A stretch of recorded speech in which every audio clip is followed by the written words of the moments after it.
2, 1.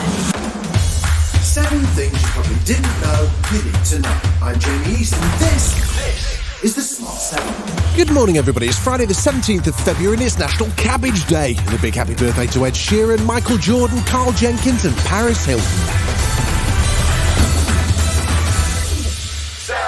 Following the murder of Sarah Everard by a serving Met police officer and the recent conviction of PC David Carrick on multiple counts of rape, trust in British policing's at an all-time low.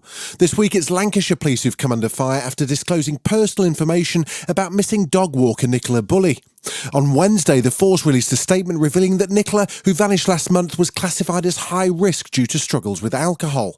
Peter Falding's a forensic search and rescue expert who's involved in the search and says the information should never have been made public. The way it's been released to the media, I'm getting calls from senior police officers like, what is going on? You know, it shouldn't have been done. I feel so sorry for the family. And also the police normal police officers are working extremely hard on this search, and all the detectives. And it's just exposing everybody to criticism for no reason, really. On Thursday, Nicola's family issued a statement asking for an end to speculation over her private life, and Lancashire police have also been critical of so-called armchair sleuths who've taken to the internet to try to solve the disappearance. But former Detective Inspector Martin Underhill says public speculation's inevitable given the lack of police communication. They have appeared in this inquiry in unprecedented volume because the police didn't talk. We've gone over a week without a press conference. Because they're not filling that space, other people are. Almost a year on from Russia's invasion of Ukraine, Belarusian President Alexander Lukashenko has warned he'll send troops to fight alongside Moscow should Belarus come under attack. He's due to meet with Russia's President Putin later today to discuss security and defence issues. In a news conference on Thursday, the Belarusian leader placed blame for the war squarely on Ukraine and its Western allies. Why do you support Ukraine, pumping it with weapons instead of sitting down to negotiate?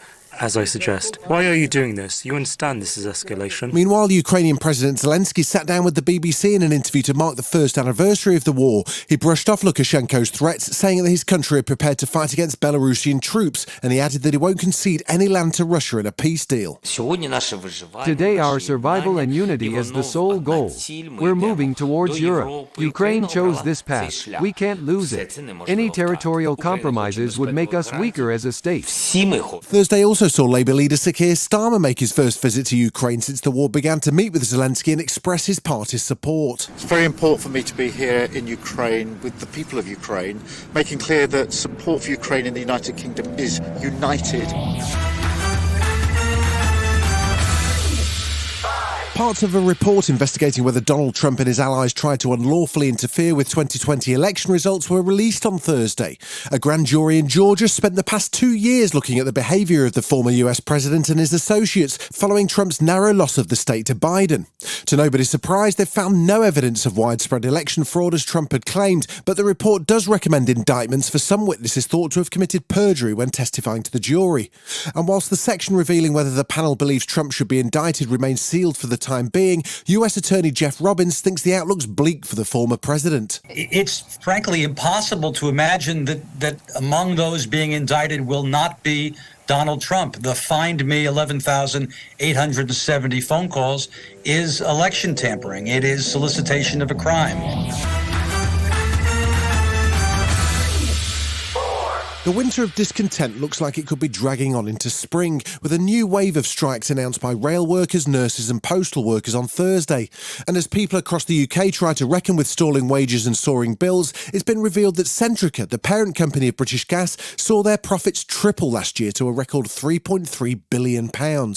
It's due in part to the rise in fuel prices caused by Russia's war in Ukraine, and Shadow Home Secretary Yvette Cooper says it's unacceptable for Centrica bosses to profit while vulnerable families are forced onto prepayment meters. Oh, it's a total disgrace. I mean, it's a total disgrace. I think this is, look, there should be a wake-up call for the oil and gas companies of the responsibility that they need to show. The profits that they're making, those excess profits, are not as a result of hard work that they've done. They're not as a result of clever decisions that they've made. It's as a result of international circumstances. Still to come on the Smart 7, all square at Camp Nou, and Jack Whitehall's got a hairy problem right after this.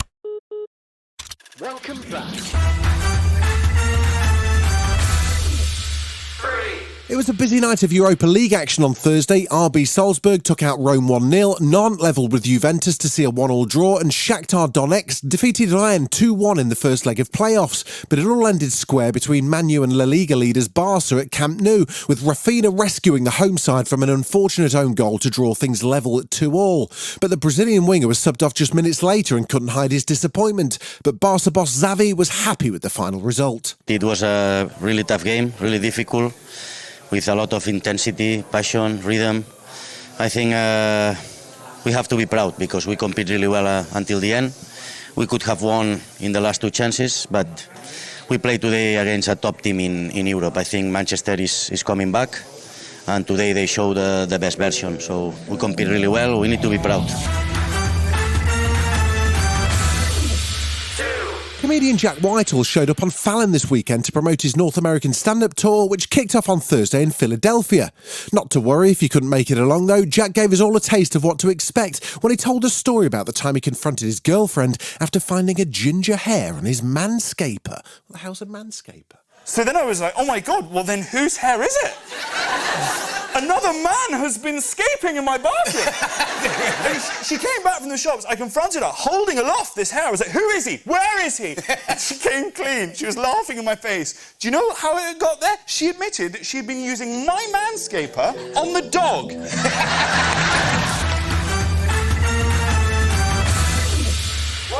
Get ready, the final trailer's just dropped for John Wick Chapter 4, which is hitting cinemas next month. The franchise's latest instalment sees Wick take on a new enemy as he travels across the globe on his quest to defeat the High Table. Keanu Reeves will be making his return as our favourite assassin and is joined by a host of new and returning castmates, including pop star Rina Sawayama, who'll be making her acting debut as a fighter named Akira. This doesn't look like one you're gonna want to miss. This hit goes out to you, Mr. Wick. 42 regular, wasn't it? Yeah, and so it begins. Yeah. The only way John Wick will ever have freedom and peace is in death. Yeah, not really. This has been The Smart 7. Wherever you're listening, do us a favour and hit the follow button. We'll be back tomorrow at 7 a.m. Have a great day. Written, produced and published by Daft Doris.